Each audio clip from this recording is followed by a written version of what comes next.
Guys, what's going on? Going to do a little Strong Life podcast Q&A with my buddy Dan Goodman from Varsity House Gym.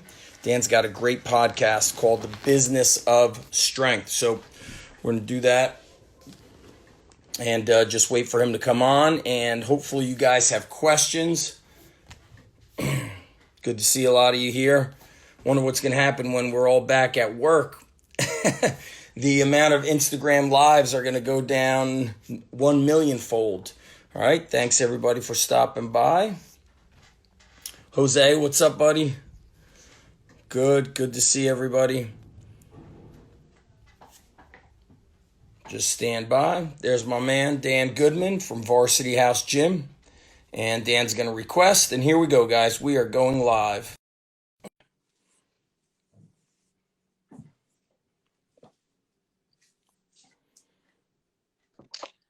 What's happening, everybody? Dan, what's up, buddy? What's up, Zach? How you doing? Great to see you, my man. I already gave everybody a little heads up. Dan Goodman, Varsity House Gym, and also the Business of Strength podcast. Great podcast. We're going to do a little Q&A with anybody dropping comments here, questions on the gym business. You and I been in the business for quite a bit. You are a partner and own in a partnership with the gym and owning a building. And then I've also got a similar situation. And then my second location is what I call the low overhead, high profit model. Yep. And we're definitely going to get into that. So I want to let people drop their questions. We've got a lot of people popping in. Guys, if you have a question, there is a question box in the bottom that you could drop questions, or you could just ask or just type in a comment, and Dan and I will be able to answer. So, Dan, let's see if anybody posts up a question before we kick things off. Yeah, totally. I saw yesterday on your post, we had a couple questions there. If you want to, rip one of those. Sure. What was the first question? Do you remember? The first question was, how do I drive traffic when this is all over to a small jiu-jitsu studio? Yes. So I can, I could volley it off you if you want to take that first, and I could kind of, weigh in on my opinion, or we could go however you'd like here. Yeah. You go. Why don't you go ahead first, buddy?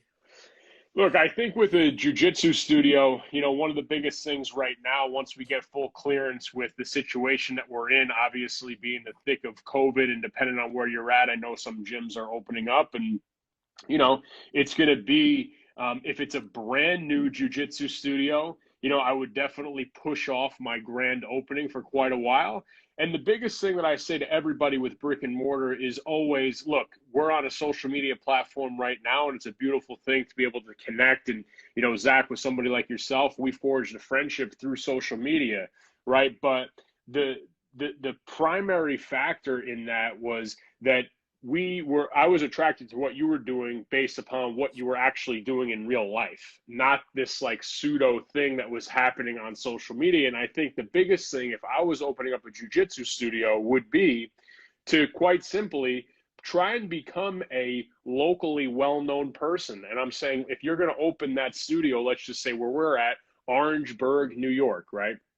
The first thing that I would do is go meet a strength and conditioning facility.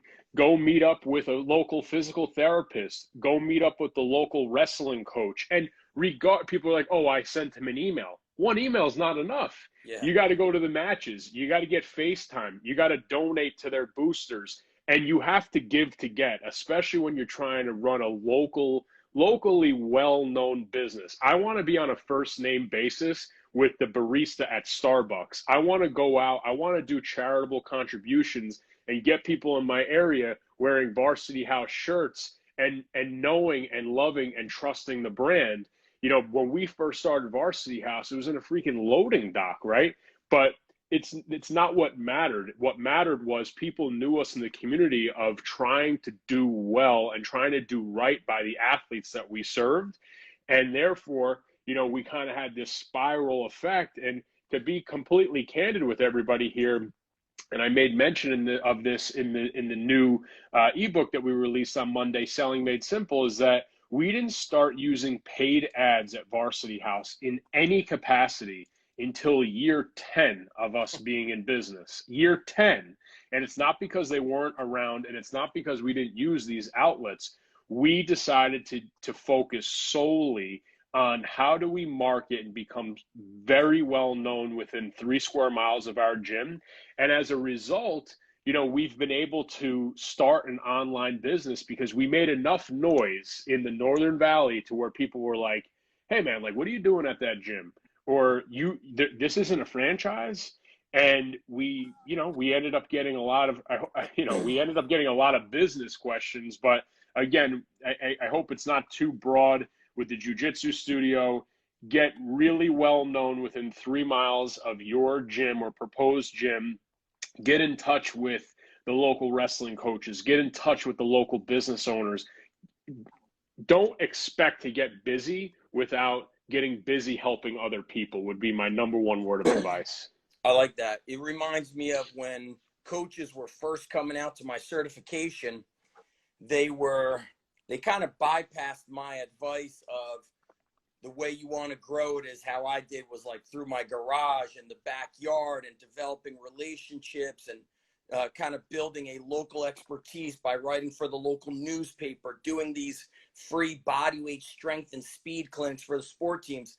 A lot of them were like getting equipment and then opening up a garage door and thinking totally they would be flooded. And that when it was during a time that it was very novel. Strength and conditioning was a new, like at the private sector was new.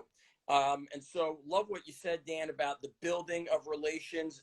And then, of course, there's going to be, and you and Joe have covered this. You guys have been doing some webinars for strength and sport coaches about how people are going to have a different view, a different perception of gyms, fitness facilities, wrestling clubs, jiu-jitsu clubs in general, especially jiu-jitsu and wrestling because of the body contact.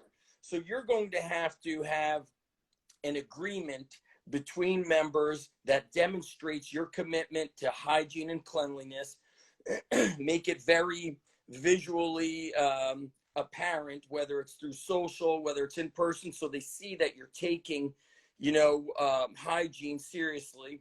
And you may have to adjust class sizes. You may have to do what's called pivot in business, where maybe you normally have 12, 15, 20 people in a group. Now it's going to, the government might put in rules of 8 or 10, depending on square footage. And then somebody posted a question, Dan, saying the person I think owns the gym saying that they're going to get one of those head reading thermometers for, everybody that enters the gym. For me, what I think is going to happen is I'm already, first of all, be in communication now, like build the relationship now. Don't wait for, the red flags to be lifted for us to open up. So that being said, do the relationship building now, get the rules, quote unquote, in place before things happen. And here, Coach Sean T saying, I don't have time to watch. Sean, let me tell you something. To build a business, you need to invest time in learning business. So I'm leaving it at that. That's like saying I want to get strong, but I don't have time to go to the gym. So what I've been doing and what I'm going to continue doing is really emphasizing that when we do reopen, you guys are going to have to police yourselves. If you're not feeling it, then you don't show up. Our software system has a scheduling. And so if you're not scheduled or you show up and it's beyond the capacity because you didn't schedule, you will not be allowed to train. 100%. And we've always been very vigilant with cleaning, but now I'm going to take it to a whole nother level. So growing a business is not going to happen when we're allowed to open. It's happening right now. And it takes time for people to trust you enough to, make the jump. Absolutely. And there's like something else that you touched upon of like how much free you gave away. And obviously like in 2010, 2011, you couldn't go on the internet and search strength and conditioning without finding your name. And it was like bombardment of free information, where people got to make the decision, okay, this guy underground, Zach Evanesh, like, let me see if I like him before I purchase his product. Right. Even in a brick and mortar space, there's no reason why you can't write a local, we've talked about this a lot, why you can't write a 10-page pamphlet of, park workouts or healthy restaurants within 5 miles of your gym and what to order off the menu, and start to build some credibility that you are an expert locally in your field. And like, even if it's a BJJ studio, there's no reason why you can't start writing articles that have an opt-in ability to start the transfer, or what you're trying to accrue as contact information, to say, hey, here are 3 jiu-jitsu exercises that anybody could do and accomplish at home. Please log in your phone number, your address, your email in exchange for my knowledge. And that is the quote unquote monetary exchange. And listen, even if you open your studio with 70, 80, 90 people that have raised their hand and go, hey, we're really interested in you or what you have to offer, that's the list I would focus on when trying to drive memberships, at least right off the bat. Yeah, what this kind of breaks it down is that it takes work. There's a lot of behind the scenes work when you're running a gym or any kind of small business. I equate it to like a Broadway show. They don't just on Saturday show up and do the show. They've been rehearsing for 6 months, 12 months, and then they continue rehearsing even when the show is going during the week.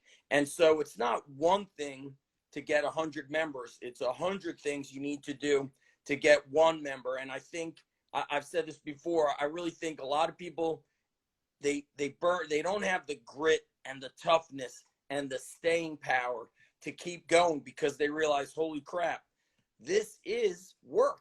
And they thought that running a gym was going to free them from work. Like, oh, I'm working at this 9-to-5 job. I'm a accountant or something, and I don't want to do that. I'm just going to open my gym. It's not like that anymore. It may have been like that in the early 2000s when everything was so novel. But now there's multiple facilities. I'm in a 2-square-mile town. There are multiple facilities in this town.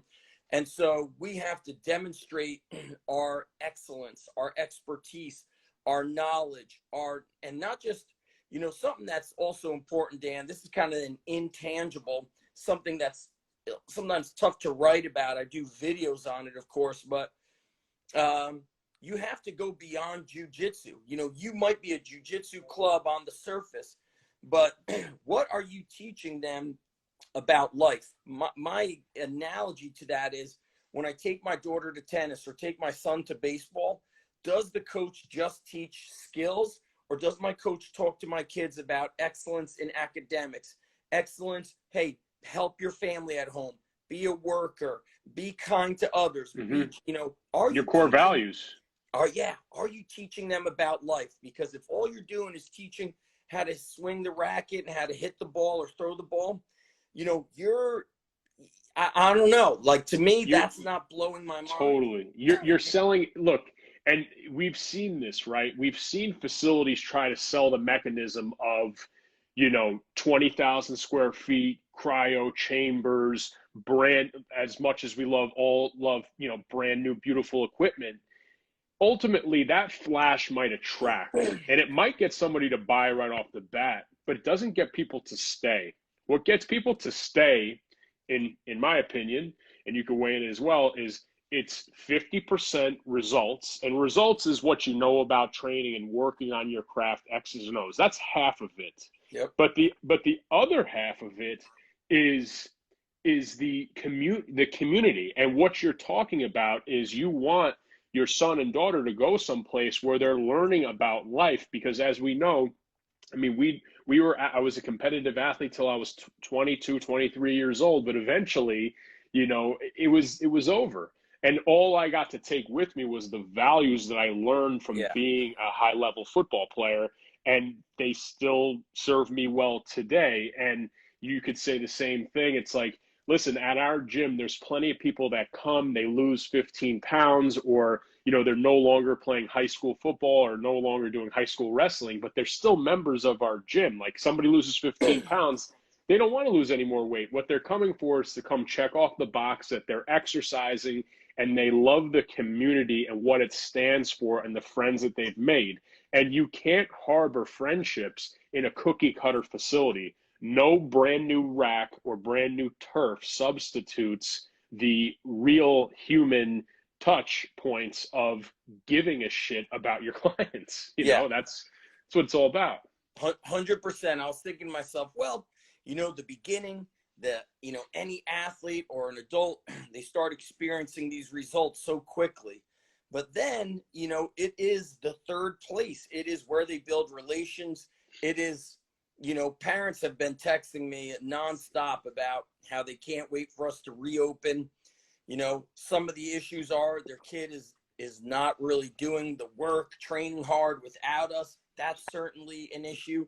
But then the other one I feel is always the biggest is they know that we instill work ethic in them for all areas of life. And that's, in life, without this work ethic, you're gonna be in deep trouble. You're Totally. gonna be in deep trouble because, as It's I the was saying, accountability. It's accountability.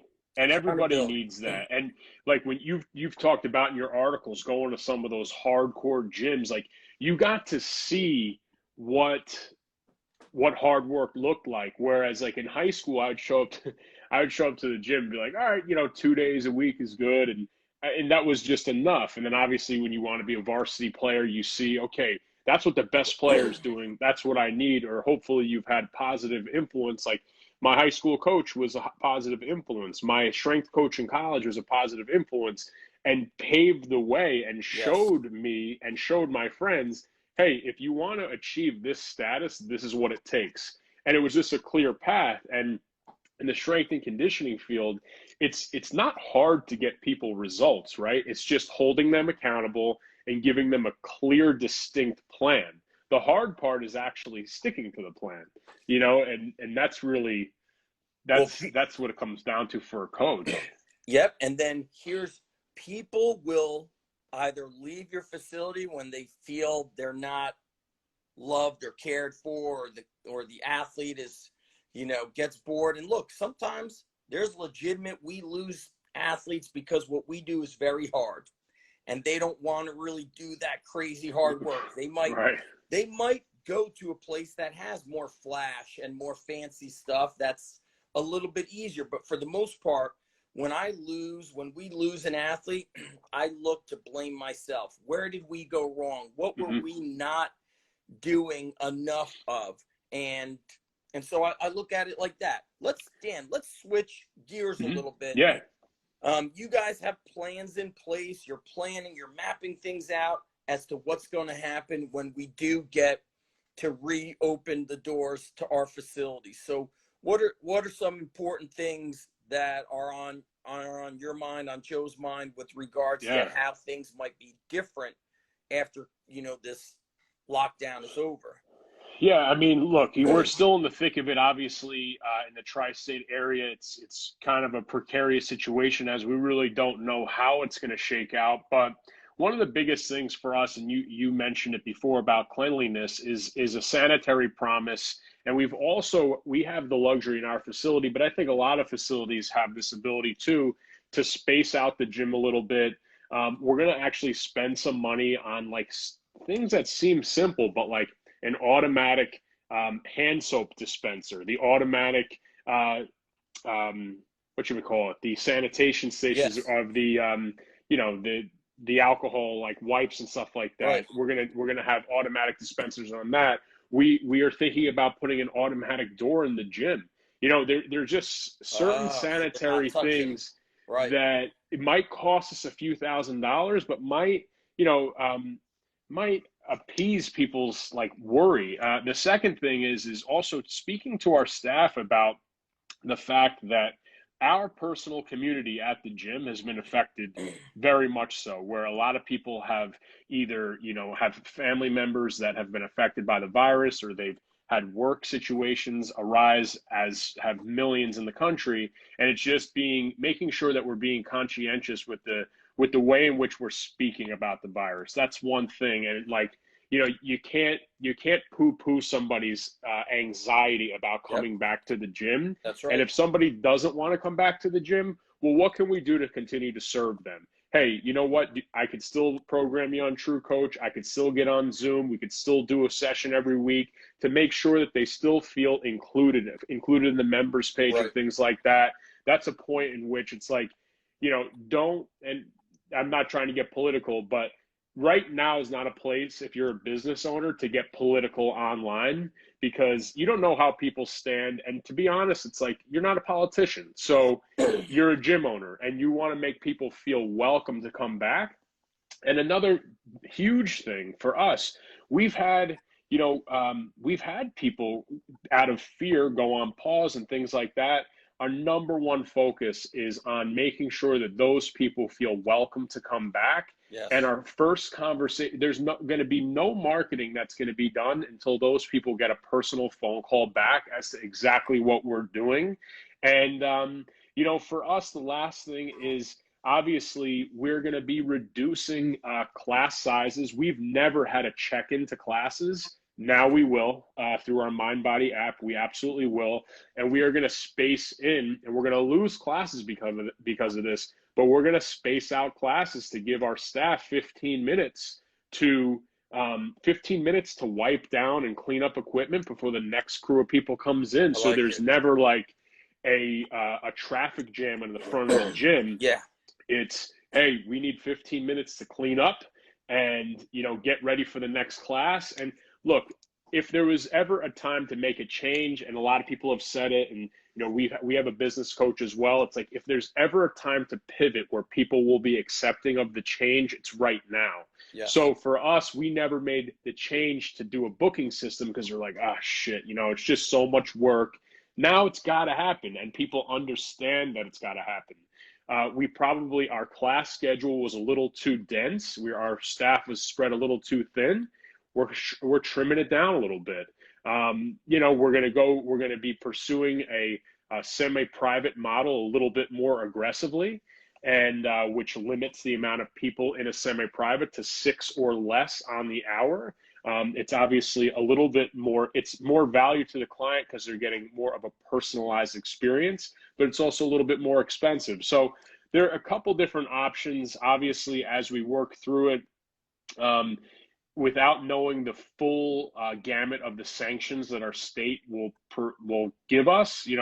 Once we get a little bit closer, we could get back on, and would have no problem answering specific questions about exactly what we're doing. But for now, those are the thoughts in motion of some of the things that we plan to institute. And first and foremost, right now, just from a marketing standpoint, is focus on the people that you lost and don't turn your backs on them. Because the biggest mistake that a lot of, I hate to call us meatheads, but I've been a meathead too, is that when somebody leaves, we're like, what the hell is wrong with them? Why'd they leave? It's like, people leave for a variety of reasons. Yeah. A variety of reasons. Look inward. What did you do wrong? Or what you're saying is empathize with them. Yes. Some people have, let's say, for example, I train predominantly the high school kids. Well, that kid's grandma or grandpa may have passed away from this virus. Exactly. So they're not coming back right away, but you need to take care of them. So we have our online coaching option right now. When a parent emails me and says, hey, we're not going to move forward next month with it, I say, don't worry. Mm-hmm. Take some photos of equipment you have at home. Let me send you some workouts to do. It's not like, oh, they're not. Or you ghost them. You can't ghost them and not provide value. Like, look, here's the bottom line. You're in this business to serve those people, and you got to love them. And you got to understand that sometimes there's, kind of a deeper reason behind why somebody's not coming. Right now, like you said, is a sensitive time. Don't start talking politics, blaming others. One thing I also emphasize to our members is, please don't overextend yourself thinking you have to save us. You know, I started the underground. That's my responsibility as a business owner.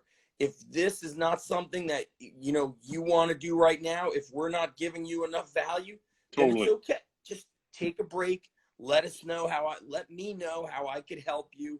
But there's no, it's not a big deal. And this is also why, you know, not foreseeing the future, but since day one, I always had the multiple streams of income, because to me in the beginning, it was more like, I don't want to have to take on a member if they didn't really fit the mold. So I wanted to have other streams of income. Then it became Hurricane Sandy hit. Thank God I've got an online business. I lost, you know, 50, 60, 70% of the members. Now, you know, we don't know when we're going to reopen. And then yesterday I did a podcast with Mike Glover, former Green Beret, former Yep. CIA contractor. He said, look, we will get a second wave of the coronavirus in the summer, and then the third wave will hit in the fall, because people are going to get lax once, you know, the restrictions are raised. They will kind of chill out. People stop wearing face masks, or, you know, they may ignore some of the, you know, CDC guidelines of the groups that they're in. He goes, you know, it's going to continue to impact our businesses for quite some time.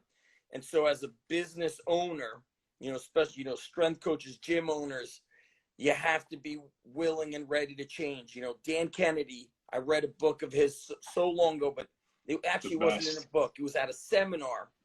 And he said, what's important is agility, financial agility, psychological agility as a business owner, not being like, oh, I always did it that way.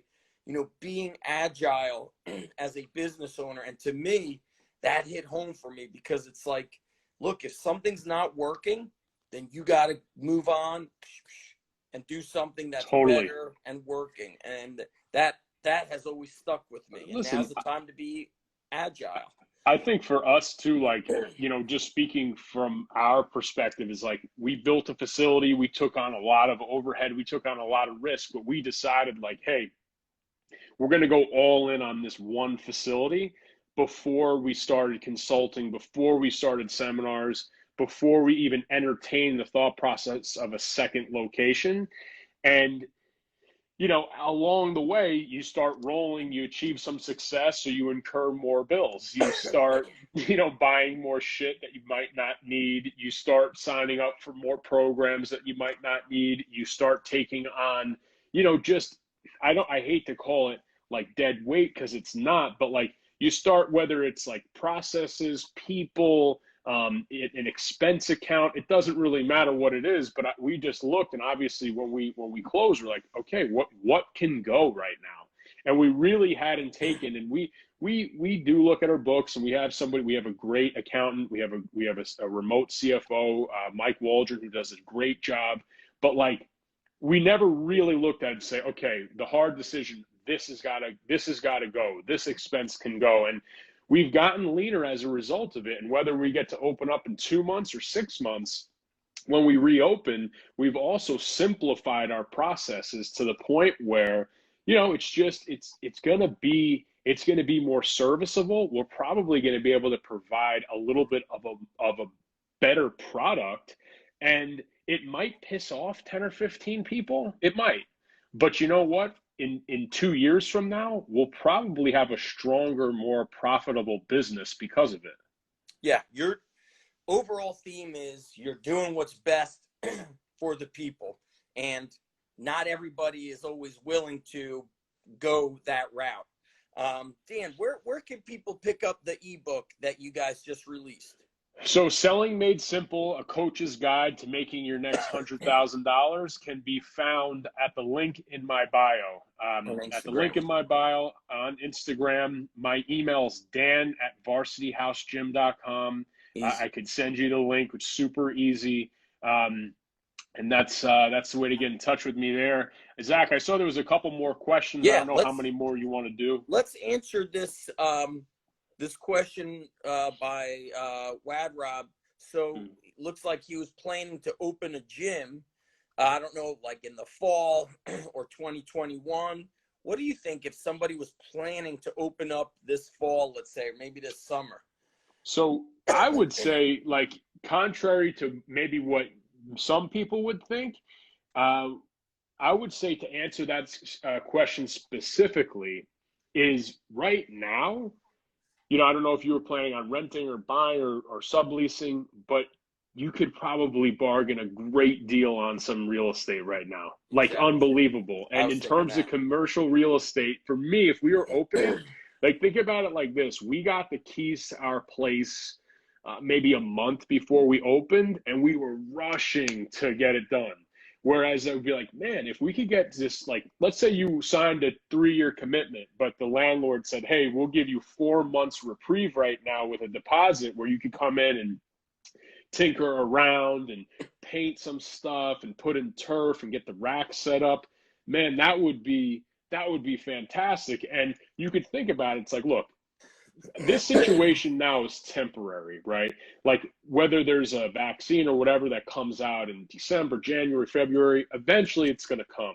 Yep. And you could say, okay, well, first of all, the process for finding a space takes weeks, if not months. So you could start that process now.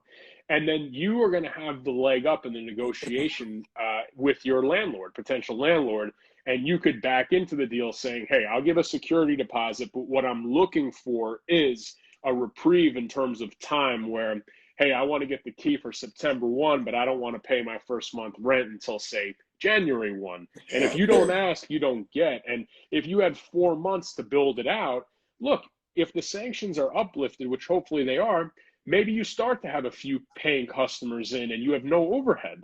Yeah, So a charter member. You could do, I like this. You could do a charter membership discounted for the first 25 people. Then there's like the second wave of charter membership for yeah, 26 through 50.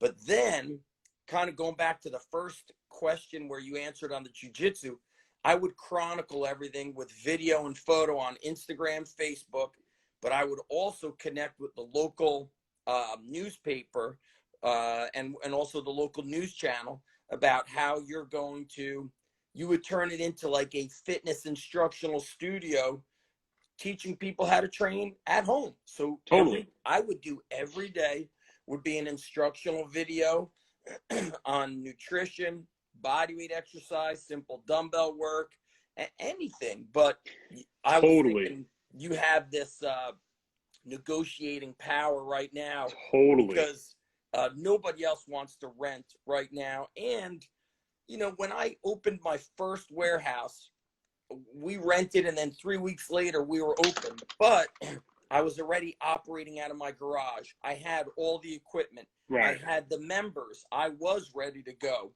Most people are not in that situation. And also at that time, I had the membership to train with me was very high. There was no competition. So I had these things, Totally. I had, I guess, more power, you Yeah. know? Absolutely. So If you have any type of cash cushion right now, like gyms are going to rally because people want to train, and we know that, right now, especially like health and wellness is maybe the only thing, there's only saving grace for people right now. And like, people, you want to, obesity is a horrible thing that has always been horrible. And people are going to be wanting to gravitate towards health and wellness more than ever. And with your membership, like Zach was saying, like if you had 25 members, you could service 25 members in 3 hours there would never be more than 6 or 7 people in the gym at any one time. You could follow all sanctioned laws and be totally fine, provide unbelievable value. And I would run a workout where maybe, as Zach said, you stream one of the workouts, you put up session details of one of the workouts, you start to build your email list, you start to build your yeah, local network, you start to put together a marketing calendar. Where I'm working with business owners right now, it's like, hey, when was the last time you had a month to work on your operational and marketing systems where yeah. you could get your stuff done for the next 6 months, and then when you get back to training, all you have to worry about is training. You could have members paying you now for online coaching.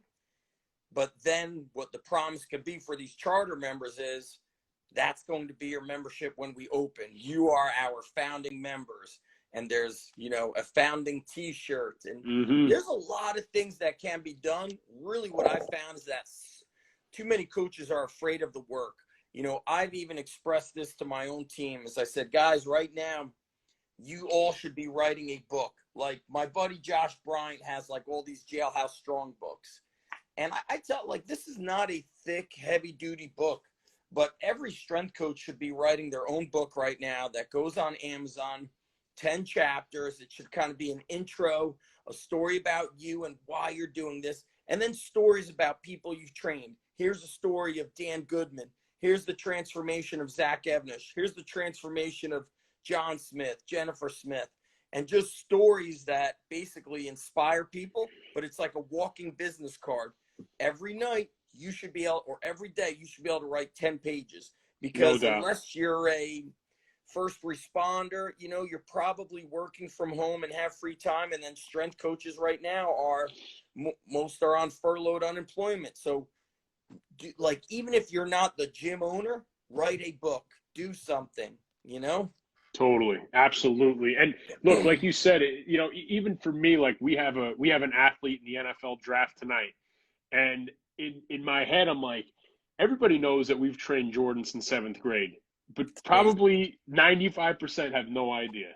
And that's an article right there. It's getting him on the podcast. It's you don't want to, exploit his talents and make him feel like he's being used or anything like that. But the reality is that he was a high school intern for us, and now the kid's going to get drafted in the next 3 days. And those stories are stories that need to be continuously told. And I was always somebody that was like, well, I don't want to share old emails, or that story happened 5 years ago. Who gives a shit? It's like, well, that's your brand, and that's how you build.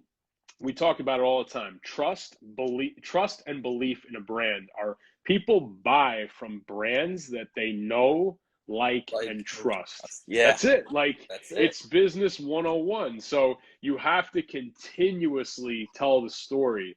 And you look at I'm a huge Michael Jordan fan, and The Last Dance, I'm super pumped up to watch episodes 3 and 4 on Sunday. But how many times has the Nike brand retold Michael Jordan's story? Yeah. And they're retelling shit that's already been broadcasted. You know what I mean? It's generational. And leveraging different things, that's why, I was like, we're doing this amazing stuff in the gym. People are calling me and reaching out through around the world. Let me take it and make it accessible for people around the world. And now we know that this can happen again. And so you need to have a multifaceted approach for your business. Otherwise, you're in serious trouble. So let's close out there. Now, Dan, I'm going to post this audio. So for people listening, what's your Instagram handle? It's Dan_Goodman78. That's and, right. On Facebook, it's Dan Goodman. And like I said, email's dan@varsityhousegym.com. I answer any and all questions. Just give me a few hours and I'll get back to you. Great. Yep. And we did a meetup / consult. I don't know, a couple of time flies. So 2-3 months ago.